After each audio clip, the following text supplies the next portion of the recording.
Salam,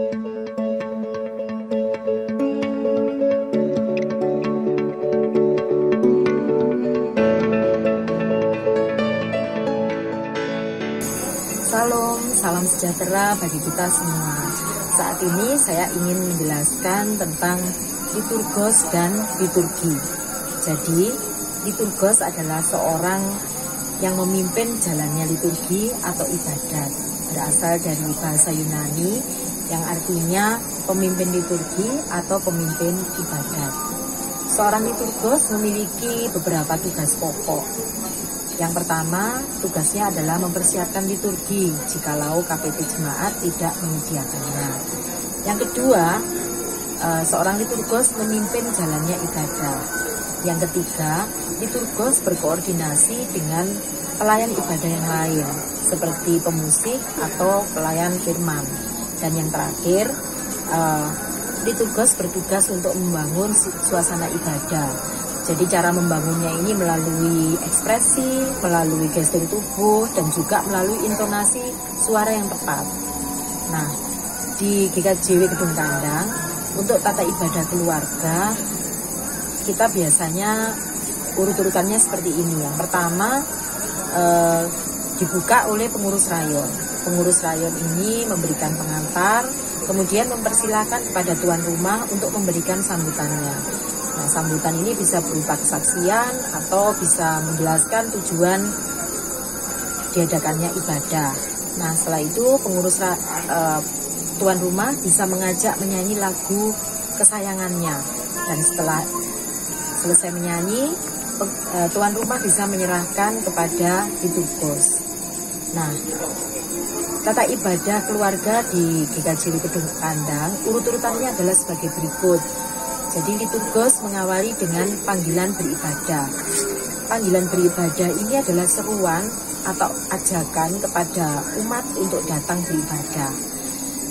Dengan panggilan beribadah ini menyadarkan bahwa Allah sendirilah yang mengundang umatnya untuk datang beribadah.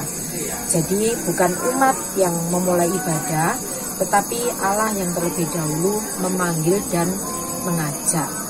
Ibadah bukan suatu rutinitas atau suatu hiburan, tetapi ibadah adalah perjumpaan dengan Allah yang hidup. Nah, setelah panggilan beribadah, kita masuk ke dalam khotum dan salam. Nah, biasanya khotum dan salam mulai panggilan beribadah ini dilakukan dengan berdiri.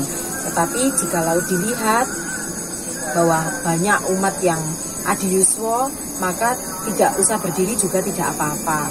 Jadi liturgos harus peka melihat kondisi kapan kita akan berdiri, tetapi kalau terakhir berkat ini memang harus berdiri. Nah, kemudian di khotum dan salam, khotum adalah pengakuan dan ketergantungan umat kepada Allah bahwa ibadah ini tidak akan bisa terjadi tanpa pertolongan Allah sendiri. Sedangkan salam adalah berkat pembukaan dari Tuhan yang menyatakan bahwa umat datang bukan dengan kekuatan sendiri, tetapi Allah yang melayakkan melalui anugerah. Nah, kemudian setelah khotum dan salam, kita masuk ke dalam tema ibadah. Tema ibadah ini menjelaskan tentang khotbah atau renungan yang akan kita terima pada saat itu. Dan cara pemilihan renungan untuk ibadah di ibadah keluarga itu kita ambil dari pancaran air hidup. Jadi di dalam pancaran air hidup itu kan selalu selang-seling antara bahasa Indonesia dan bahasa Jawa. Nah, jikalau ibadah kita adalah bahasa Indonesia, maka kita pilih bacaan yang hari Selasa atau Rabu yang berbahasa Indonesia. Sedangkan di minggu ketiga kita memilih di hari Selasa atau Rabu yang bahasa Jawa. Nah, kemudian tema ini juga akan mendasari bagaimana kita memilih lagu untuk tema dan juga pengutusan. Jadi lagunya disesuaikan isinya dengan tema ibadah ini. Nah, setelah tema ibadah selesai, liturgos mengajak umat untuk berdoa. Isi doanya adalah ucapan syukur dan juga memohon ampun atas dosa yang telah dilakukan di dalam hari-hari yang terakhir. Nah, kemudian setelah itu liturgos memberi kesempatan kepada umat untuk memberikan kesaksian. Kalau bisa maksimal 2 orang dan salah satunya adalah tuan rumah. Nah, kemudian masuk ke dalam pelayanan sabda, liturgos menyerahkan kepada pelayan firman untuk melayani pelayanan firman. Dan setelah selesai pelayanan firman, kembali lagi kepada liturgos untuk mengajak umat bersyukur melalui persembahan. Jikalau tidak ada di tata ibadah, liturgos bisa mencari sendiri ayat yang mendasari di dalam kita mengumpulkan persembahan. Nah, setelah itu kita masuk ke dalam doa syafaat. Liturgos bisa membagi pokok-pokok doa kepada beberapa orang, termasuk diantaranya pelayan ibadah. Kalau bisa maksimal 3 orang. Dan pelayan ibadah bertugas untuk mendoakan tuan rumah dan menutup doa di dalam doa Bapa Kami. Nah, atau liturgos menyerahkan semua pokok doa kepada pelayan ibadah. Nah, sampai di sini tugas seorang liturgos sudah selesai. Karena setelah doa syafaat akan dilanjutkan dengan pengutusan dan berkat, dan semuanya ini adalah tugas dari seorang pelayan ibadah. Demikian kiranya hal ini bisa membawa penjelasan bagi kita semua yang akan bertugas sebagai liturgos di dalam ibadah keluarga GKJW Kedung Kandang. Tuhan Yesus memberkati. Amin.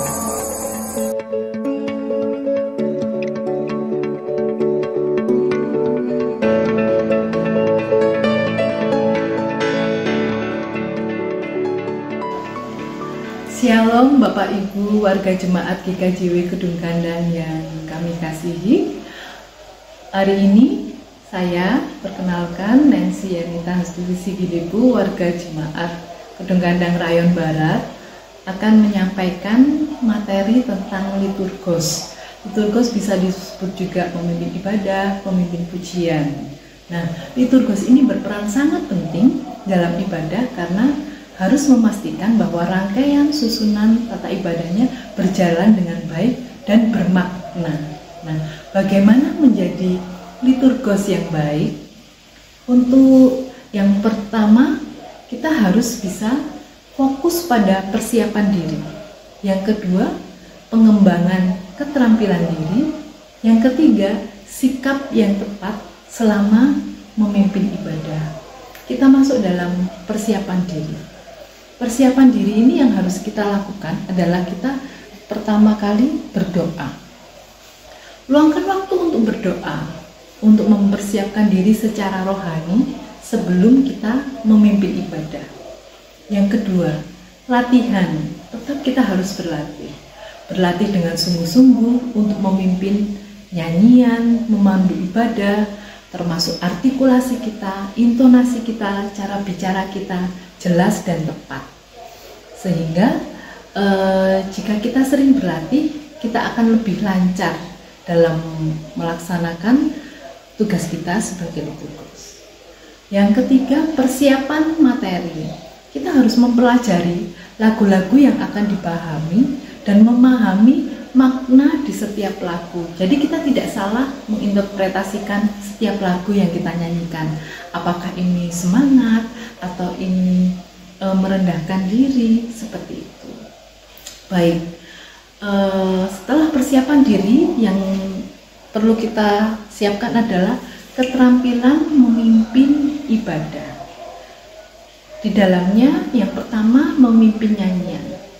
Kuasai teknik memimpin nyanyian, termasuk penggunaan nada, ritme, ekspresi vokal. Jadi dalam memimpin lagu kita harus tahu lagunya seperti apa. Yang kedua, komunikasi. Komunikasi yang efektif dengan jemaat, dengan tim musik sangat penting sehingga kita bisa menjadi penghubung dan akhirnya ibadah itu dapat membuat suasananya menjadi harmonis. Yang perlu kita siapkan lagi yaitu sikap dan perilaku kita. Sikap dan perilaku yaitu pertama, kerjasama. Jalin kerjasama yang baik dengan pengkhotbah dan tim musik untuk menciptakan ibadah yang sinergis dan bermakna. Jadi jemaat merasa nyaman, jemaat merasa terberkati dengan suasana yang kita bangun. Yang kedua, kerendahan hati. Berperilaku dengan rendah hati dan menghormati bahwa peran setiap anggota tim ibadah itu penting. Bukan karena saya pemimpin, saya liturgos, saya yang lebih tinggi, tidak. Bahwa kita saling menghormati, kita penuh dengan kerendahan hati, menghargai setiap peran dalam semua anggota tim ibadah. Yang tidak kalah pentingnya adalah ketahanan rohani. Jadi memimpin ibadah membutuhkan ketahanan rohani dan spiritual untuk menghadapi tantangan dan tekanan selama ibadah berlangsung.